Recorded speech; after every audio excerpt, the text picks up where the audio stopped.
কি করতেছো মা তুমি এগুলা? হাঁস কাটতেছি। এই হাঁসের গোস্ত দিয়ে আমি একটা রেসিপি বানাবো। হাঁসের রোজ বানাবো, সাইজগুলা এমন হচ্ছে।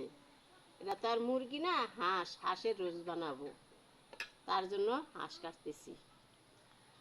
তাই তো আজকে খুব মজা হবে খাওয়ান। আসসালামু আলাইকুম গাইস, আমি আবারও চলে আসলাম আপনাদের কাছে নতুন একটা রান্না নিয়ে। কখনো আপনারা করেছেন কিনা জানি না, হাঁসের গোস্ত দিয়ে রোস্ট রান্না কখনো করেছেন? এই দেখেন, হাঁসের গোস্ত দিয়ে রোস্ট রান্না আমি করেছি।